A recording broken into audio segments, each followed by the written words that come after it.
Nearly 2 years after a powerful earthquake struck the Noto Peninsula in central Japan, the pace of recovery is still low.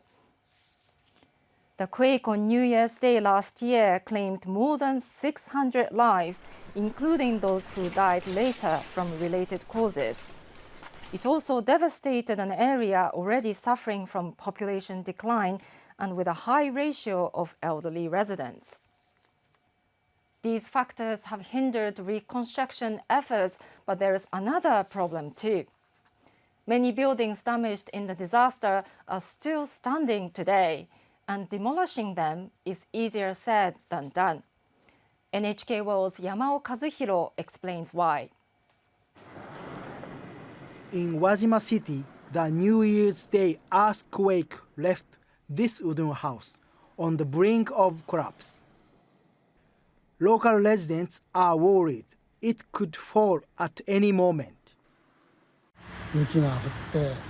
The house could collapse under the weight of snow. That's what I'm worried about.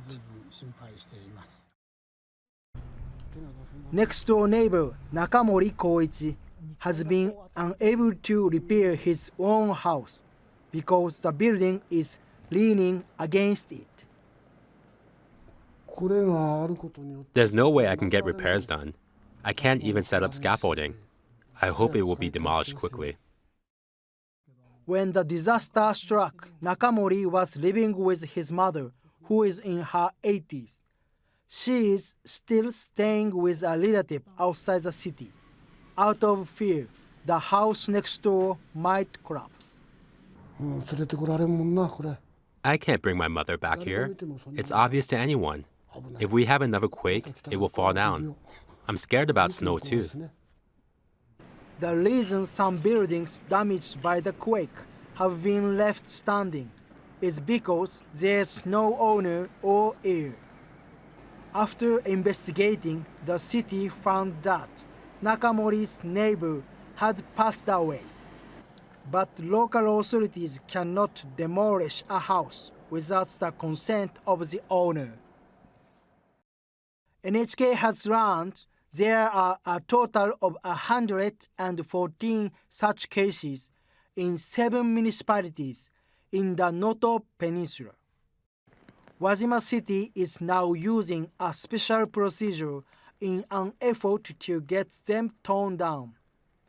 It has filed a request with the court, so it can appoint an agent in place of the owner. This will allow it to demolish a house with the agent's consent. It can take months to identify the owner, or in some cases, even more than a year. If we still don't have any luck, we'll use the special procedure. We can't demolish private properties on our own. It's frustrating, but we'll do what we can.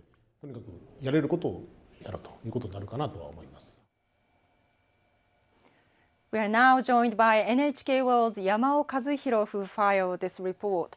So Kazuhiro, it seems these abandoned houses are creating a real headache for the authorities, right? Yes, they say it's a serious problem. Vacant properties damaged in the quake have become an obstacle for reconstruction efforts. And as you saw in the report, they are making it hard for some people to return to their homes.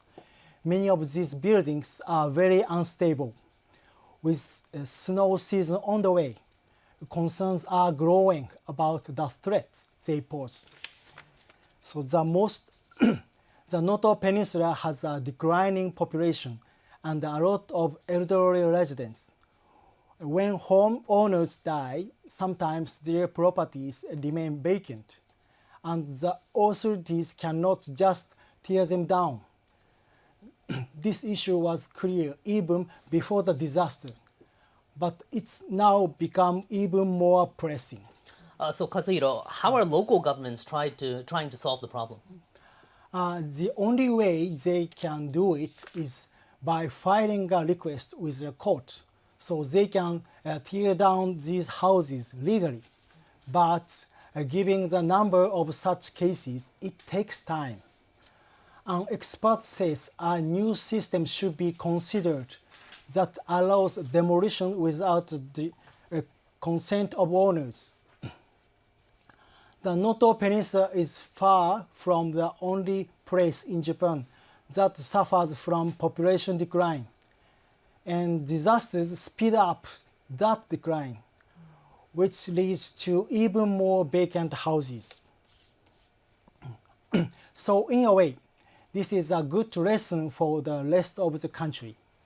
But we should also remember that this is just one of the issues that the Noto region is now facing.